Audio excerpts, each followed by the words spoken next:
I'm like nervous all of a sudden because this feels very formal, which is not how I usually run my streams. But yeah, hello everybody. Welcome back. Uh, we are streaming live right now. A few days after I put out the episode 4 of Walden, where we built this fantastic looking farmhouse. And this is just a little talkback stream where I want to talk about some of the things that went into the design process here and just some of the techniques and stuff I use while making this build because I'm very proud of it. I'm very happy with how it came together. And I think it looks so cool in our world here. Let's turn the shaders back on.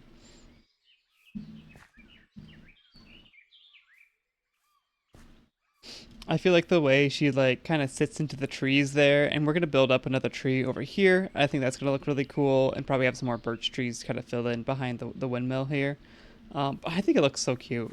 Like with all the farmland and stuff in front of it, the way it kind of towers over it, for lack of a better term. I think that all looks very cool. Um, and then also the line of sights that I talked about when we were doing the landscaping, it pretty much came out how I wanted it to, where you can come up this way and you kind of get a peek of it, but it's blocked by that tree that I put there. I put that tree on purpose because then you come through here, you get another little peek at it. It's like, ooh, what's that? She's pretty. You'll probably see the other tree right here. We might design that on stream today. And then you come here out towards the front, towards the middle here, and it's like, bam, there's the farmhouse. And I think that's very, very cute. So now I'm going to switch over to Creative World, where I have this build loaded up so I can kind of talk about it more in detail. But yeah, this is her in all her glory. Yeah, a few things I knew I wanted going into this build is one, first things first, of course, I wanted to have a big old front porch right here. We got some benches out here so you can sit out in the front. I think you see, if you look at like the end title card, or the credits, if you look at the credits for the video, I usually do like a still of some pretty part of the world with the credits going over top of it. You can see me chilling on the bench, just looking out over the farm, which I think is a very cute and fun vibe. But yeah, I really wanted to have this big front porch. And I knew I wanted it to be like kind of tall, like I was talking about when we were in the world. I wanted it to kind of tower over the farm a little bit, at least be a couple stories tall. I think here it's technically like 3 stories tall because we have this little attic area. Oh yeah, also we have the interior. This is what we're going to be working on during the stream today, is building up these walls and stuff.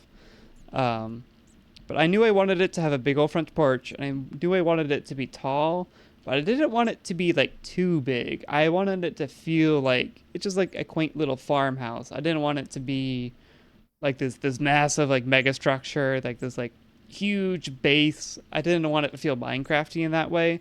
So it was a lot of work kind of figuring out how to get that scale right. Um, this is like the first draft of what we had here.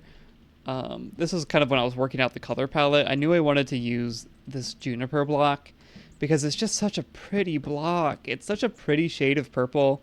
I love it so much. And then there's some really fun shading you can do with it. I'll talk about that a little bit later. But this was the first draft with a much larger porch. I think over here, the porch here is only like 3 blocks wide. And here it's like 1, 2, 3, 4, 5, like 6 blocks wide. And like I was trying to build this up. Knew I was gonna have the window in the middle and stuff like that. And I was like, this is so big. So I really had to shrink it down and try to make it as compact as possible. Which obviously in Minecraft brings a lot of challenges. When you make something more compact like that, to try to be able to cram the detail in it without it feeling like cramped or overloaded. That's why you see a lot here in the corners. I used the sandstone walls to kind of just give it a little bit more shape. It just kind of takes a little bit of the edge off there. So it's a little bit less blocky. And I think just little things like that kind of help make it feel more like it sits together nicely, you know? I'm using very descriptive terms, like, you know. But yeah, it was a real challenge getting to this point. Also trying to make this roof here. Let me pull up the reference picture that I used for this build. Because because I found this farm picture of a farmhouse that I really really liked. Um, Now you can see it. Boop. So yeah, this is the reference picture that I used. I think this is such a cool looking house here. And specifically, you can see where I took a pretty direct inspiration from it, but I kind of expanded on it a little bit. But you can see we have the roof here that's one color, and then the roof on top is a slightly different color. And I really like the way the roof and the wraparound porch kind of incorporate with each other. Because like the roof covers the porch, and then it kind of the way it wraps around is this part of the building actually sticks out, as opposed to like I think a lot of farmhouses are kind of just like a big square and the porch goes around it. But the porch kind of wraps around this part that juts out, and then you see the rest of the build here. It's also where I got the inspiration to, if you see on the side here, we got this kind of weird slope with a roof in the back, and I tried to kind of channel that a little bit here. So we have the roof. It's really wonky if you look at it too closely, but we do have this weird little like back deck area. Well, we have the deck and then the back patio is probably the word I'm looking for. And this is such a weird shape, but I think it's cool. It makes it more dynamic and visually interesting to look at, I think. And this was just a really fun build to draw inspiration from. And again, also with like the walls here in the corner and stuff, trying to make this stick out without, because I can only have it stick out like one block, because otherwise the porch would be too big and too overwhelming. We would run back into that situation again. So I really had to try to make the most of like the 5-6 blocks we have to work with right here. And I'm just really happy with how it all came together. But yeah, I really wanted to, like I said, really wanted to use the juniper stairs here. And then I went through a bunch of different options for the roof in the front. If we look at stairs here, this is how I make decisions a lot of the time, because with certain blocks, like if you need it to be stairs, this is all the options right here. And it's kind of gives you a nice overview of the palette. Another direction I almost went with the stairs was like orange or yellow. Like, I think slate was specifically what I was looking at. There's also acacia and stuff we could have used. And it looked really nice. I kind of wish I had like a reference to pull up. Because I did do a full roof with like this different coloring of stairs with like stuff like that. And the slate and the ochre and stuff like that. And it looked really nice. Like the purple and orange complement each other very nicely, I think. I think they're complementary colors on the color wheel if you look at them that way. But I ultimately decided, because in our world there, because we have so many birch trees surrounding it with big bright yellow leaves, I realized I did not want to incorporate any super warm colors into the build here in the front, because it would kind of probably muddy the whole image. I wanted this to stand out on that background. And so that's how I landed on the swamp cypress, which is, again, a complementary color for purple. Think of like the Incredible Hulk. Purple and green look great together. It's a little kitschy, but I think it's really cute. And especially in the way we incorporated it here. And I think, again, same with the purple. This is such a lovely shade of green. This is so pretty. I think it's so pretty. These are like two of my favorite colors in the world, basically. And then the shading with like the different lime terracotta or lime shingle. And then some of the brown, green, mossy travertine stairs. I thought that created a really nice effect. And yeah, speaking of the juniper stairs, I really like the shading options we have. So first I use the light gray shingle. The shingle is just another variant of terracotta that one of the mods adds. And these colors like work so well together. It's basically like this. It feels like, it looks like it's just a bit, what's the term? Like sun bleached? Is that the word? Is that what it's called? Like when something's been out in the sun for a while and it like fades a little bit. And then I used the cherry stairs with some white shingles as a highlight, sun damaged, something like that. And then in the corners for the shading, the swamp oak stairs. I'm upset. This one I just really like this.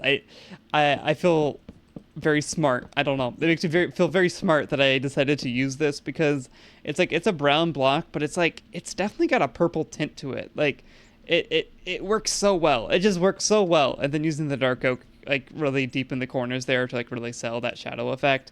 And then when you back away from it, like it looks so cool. So, like I use the shadows, the dark blocks there as some shading, up against the wall there, and then I put it in the corners there. I think I did that on the other side as well. And then a little bit here to kind of like look like some weathering or whatever. Yeah, I kind of did the same thing over here where we have like the dark shading in the corners and it kind of spreads out. There's some highlights on the ends. Um, I also really like the use of dripstone. So initially the way this looked was the birch came all the way up, or sorry, this is cactus. I'll talk about that in a second. But the cactus came all the way up to the edge there, and I was like, that feels kind of blocky. Like that just looks kind of bad to me. Like if you compare that side to that side. And so I ended up landing on dripstone because it is a purpley block, but it also like has like if you look at like these pixels here, this lighter like tan color, really it kind of matches the some of the colors you see in the birch and in the cactus planks here. So it's kind of a nice in-between point to kind of soften the transition from the stairs, the roof, to the walls. And I'm just really happy with how that turned out. I think it looks really pretty. A lot of the time what I'll do for roofs is I'll use like a really dark contrasting block underneath because a lot of times I do the roof where it's flush with the front of it instead of doing the overhang like a lot of Minecraft builders tend to do. Um, I've really gotten away from the overhang. I think it kind of ends up making builds look kind of lopsided a lot of the time. Um, it definitely has its place, but most of the time I found that I prefer to have just a flat face and then use textures to try to differentiate the roof from the wall. And then yeah, instead of doing like a harsh contrast to like mimic a shadow, I decided to just kind of blend it, and I think it turned out really nicely. And then I also have these birch beams, kind of serving as another bit of a border. Structurally, I don't really know what that signifies, but I think it looks cool. I think it helps just kind of create some more structure, some more division between the roof and the walls. Also, yeah, let's talk about the cactus real quick. I think I just really like this block. It's like birch, but a little bit more desaturated. Basically, is how I would describe it. It's got a little bit of green to it, kind of gives it a more weathered look. I think it's a really cool block. Really like it. What mod adds that? It's from Let's Do Blooming Nature. So yeah, big fan of the cactus block. Another block that I thought was really unique that I incorporated in here is the red bricks. This is also from Blooming Nature. And I was just looking for like, I was just trying to create a little bit of like some texture and color variation over here. And I was trying to figure out what blocks to use, and I was trying out a bunch of different combinations. And then I found this texture. And I think it's because if you look at like a couple of these bricks, like this, and this, they kind of have the same color palette as you see in the stairs as well as in the dripstone here. But then you have that kind of bright red, which kind of blends with the pink a little bit, like it's in the same color family. And it's very subtle, but it adds a little bit of vibrancy, a little bit of a pop of color, but it doesn't stand out too much. And I only use those blocks like 3 times in the whole build, but okay, more than 3 times, but I think it looks really cool. I think that's just a really nice little block to add some variation. I think that's just a really cool choice. I like it a lot. Along the base, I use a lot of tough. Actually, I think this is almost entirely just tough and tough variants from different mods. Create adds a lot of different building blocks. And I kind of just did that around the bottom here where there's not a porch to just be kind of like a foundation layer, just so it's not all one big flat wooden wall. And I think that looks pretty cool. And then also underneath the porch here, I didn't actually texture up here. Maybe I should have. You can't really see it. I don't think that really matters that much. But this is why I needed all that shellstone. I use shellstone all over the place in this build because it's very similar in color to the cactus here. So the bottom is kind of a mix of shellstone and birch, and then I use mushroom bricks every once in a while here. just because I wanted it to be a little bit darker, a little bit more rugged and weathered looking down near the bottom. And then kind of along the edges here as well. And I think that looks very nice. I specifically wanted to have some darker blocks back behind this little window here that kind of sticks out, just so it creates a little bit of contrast and helps it stand out against the wall, makes it look a little bit more 3D. So I incorporated some deep slate here, some cut deep slate, and then the regular deep slate as well as the cobbled. Also use some polished limestone, just a couple right there.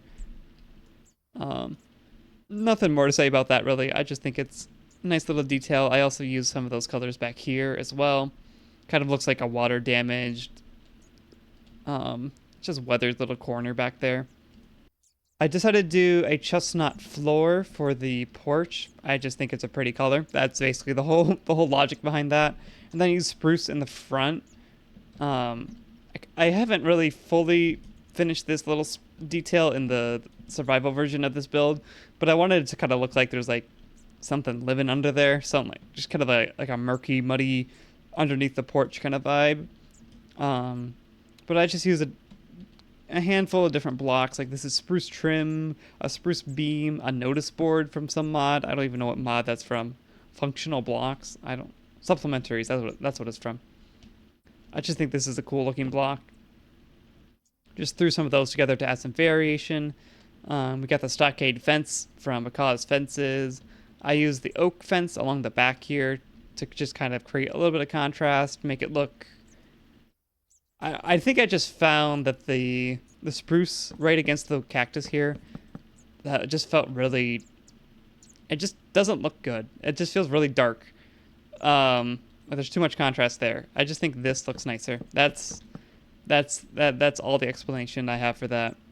Yeah, part of the reason I did the back deck here, this kind of reminds me my childhood home. We kind of lived in the country-ish, and we had like a house on like a quarter acre property or something like that. So it was kind of like a two-story house like this one, like a split level kind of vibe. And we had a back porch where we would eat dinner sometimes, or a back deck. So I wanted to create something that kind of reminded me of that. So this kind of leads up to the upstairs area over here. And we use the bridges here to make the deck itself. And I kind of thickened it up with some chestnut slabs and fences as supports. And I just think that's cute. I like it a lot. I really like some of the different details I added. So on the back here, we have the mangrove as these little like awning things for the windows. And then on the back as well as on the front, I did this little trick where I have the trap door on the same level as the window or the door. And then, I don't know, it just felt a little bit too flat to me. So I put a pressure plate on top. And it just, those couple of extra pixels, actually I think it's just 1 pixel. It just adds a little bit extra depth. And also the fact that it's not the full block. So you kind of get that little whoop, whoop kind of vibe. And I think that looks really cute. On the front, I used acacia and did that same trick, and I think that looks really cool. And I like the little bit of orange there. I think it looks nice. It's a nice bit of contrast, a little splash of color. And there's windows all over this bunch. I realized some of these windows I accidentally covered up with my interior design. I might fix that. I don't know. I don't actually mind that. It's not really that noticeable. But I want to make sure this thing was plastered with windows. Also kind of taking inspiration from that photo. Like you see, there's windows all over the place here. So I want to kind of incorporate that kind of vibe into this as well. Yeah, and then the only other thing I really have to talk about is just the use of signs. I love, you guys should know by now that I love putting signs on things just to add some texture variation, some color variation. I think having this kind of strip of this elder wood here right above the foundation level kind of helps sell that division between the two. I feel like it's a bit of a stark, it's just kind of meh like this, and I think this just adds a little bit more structure to it and kind of ties everything together a little bit more nicely. And I've got like that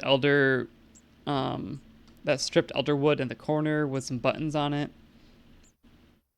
just to kind of like cement everything together. I never really finished this side of the building. Part of that is because I don't know if I'm going to put any windows over here.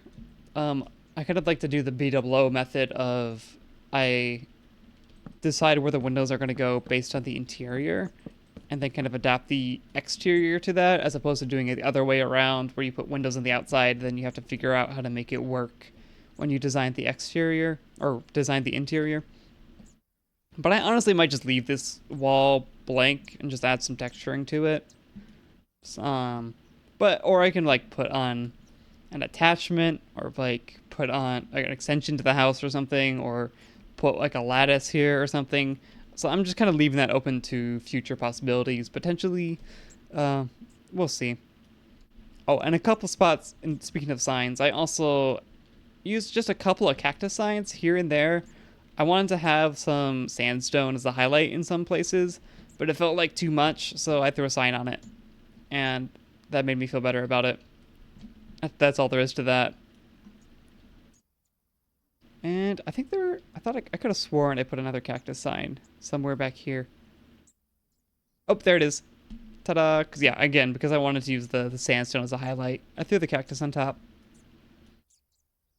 But yeah. Oh yeah, and then this is my favorite detail. I'm shocked I didn't talk about this in the video, or maybe I did. I can't remember. I've had a week. Uh, but this I just think this rope is so cute. The origin of this, I took out the furniture so I don't spoil anything. But this is gonna be my bedroom. I have a cute little like pink bed that's gonna go right here. In this upstairs area, and then I'm thinking over here I'm gonna have my storage room. Just make it kind of a compact sort of thing. But my biggest thing with a storage room is I want it to be like easy to get in and out of. So I decided to open up a hole in this wall so I could just jump out the window. And then we have this little rope that leads up here, and we can hop in here and access our storage room pretty quickly. And I think that'll be pretty functional for us. I also in the world you can see I dug out ebony planks is what I used down here. A big old hole underneath. Obviously that's not present here. I'll probably have stairs going down here, but we have space for like a cellar. I don't know what I'm going to do with that, but I could potentially also use that as a storage space or something. But yeah, I haven't really fleshed out the entirety of the interior design yet. This is a bathroom. It's going to be cute. This is going to be a kitchen. We've got a rug here. We're going to have a dining room table. This might be another like storage prep gear area or something. This is kind of like a little area where you like sit down to put your boots on or something like that. I said the kitchen's gonna go right here. This is where we're gonna be doing all of our cooking from now on, instead of doing it in that cramped little mushroom. And then yeah, you come up here. I don't really have anything in mind for the porch. I'm not even sure we can place things on this. So this might just remain empty. I didn't really think that through when I built it. And then yeah, we have the bedroom up here, and I haven't really decided what to do with the rest of the upstairs. So this is probably going to be, like I said, a storage room. We got all this space over here to do something with. We've got, this is going to be like a living room, I guess. I might not do anything functional with this. This might just be a pretty area to decorate, which is, I think, perfectly acceptable and fun and fine. But yeah, I'm really, really happy with how this build came together. I think it's really simple. Like I think it's kind of a deceptive build, because it is very simple. It's just a house with like a pretty typical kind of A-frame looking kind of roof. It's pretty square. It's pretty compact, but like a lot of thought went into this build. Especially with the color choices and all the texturing I did. I spent several hours planning out this build in creative mode. And I'm really, really proud of how it came together. I really think it just is really easy on the eyes. It's really nice to look at. Let's go back to the Let's Play world and just look at it again in context. Like I said, I really think that that using cool colors here with the green and the purple is a really nice contrast against the yellow in the background. And I think it looks so nice. It settles in so nicely with the terrain. It'll look even nicer once I do some of the landscaping around the front. I'm so happy with how this turned out. Especially with a little windmill next to it. That's another build I want to talk about a little bit, actually. This was super simple to put together. I wanted it to be styled off of those So not like the big windmills that you think of, like people normally make in Minecraft. Not like the big like ones that are like flour mills, like medieval style. I was more inspired by like those little metal windmills that have like the really, they're not like distinct blades. It's like a circle that spins around really fast. Usually like red and blue and stuff like that.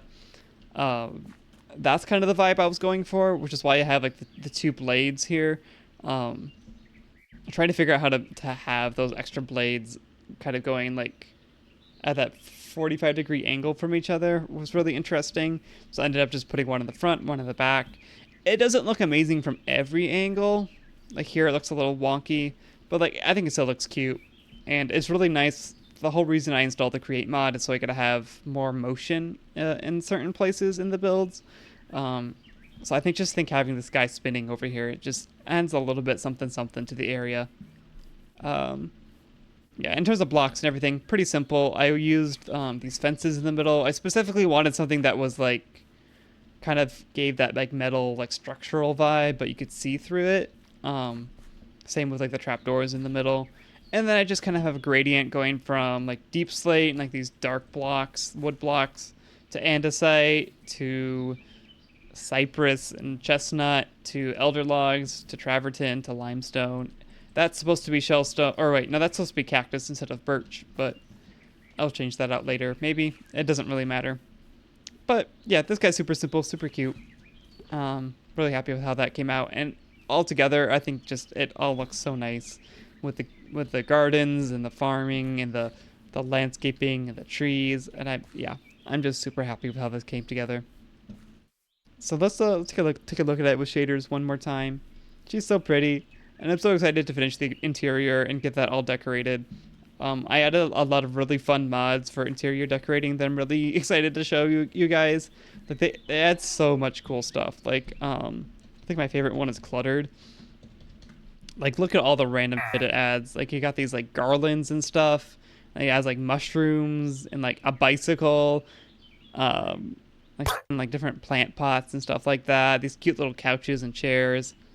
I'm so excited. I usually my philosophy around adding mods to the game, when I'm playing modded Minecraft or when I'm playing Minecraft in general, my favorite thing about building in Minecraft is how much you have to kind of use your imagination and get really creative with blocks to kind of represent different things. Which is especially prevalent in interior design in Minecraft, is you have to like use like a bunch of like random blocks and try to give the impression of something else, like using like a tripwire hook and pretending it's a sink faucet or something like that. And I think all of that is very well and good. I think that's all very cool. I think that's a really fun challenge. But these mods are so cute, and I just want to have my little cluster of my little cluster of cluttered seltzer cans on the ground. This mod sparks joy, so I decided to include it in this pack because that is what this series is all about. So I'm very excited to do some of the interior design. I'll probably do that on stream and make that a whole thing. But yeah. So I think that's, unless there's any questions, anyone wants me to talk about anything else, I think that's going to do it for this portion of the stream and this video that I'm going to be editing this to go out on YouTube. But yeah, super happy with this build. Super fun design process. And I hope you guys enjoy it as well. You feel smarter now? Okay, good. I'm glad. I'm glad. I'm glad you found it informative. Sometimes I worry that my explanations for things are like either obvious or like I'm just kind of vaguely gesticulating at things like, I did this because it feels like, but what I'm really trying to do is just kind of highlight my thinking process, because at the end of the day, like, specific build techniques are cool to learn about, and like I love watching videos of like people talking about different build techniques and stuff that they've discovered in the game. But at the end of the day, it's becoming good at building comes down to, or becoming good at like really any art form comes down to learning about how to think about it and how to approach a problem, and how to get from the idea phase to putting it actually in the world. So I try my best to showcase that process for myself. throughout the series and on Twitch and stuff. Because I think it just helps sometimes to just be able to see how other people do it and how other people think, and then once you start thinking about things in that way, it kind of opens the door for you to develop your own techniques and uh, just approach the art form in a more critical way. I think. Yeah.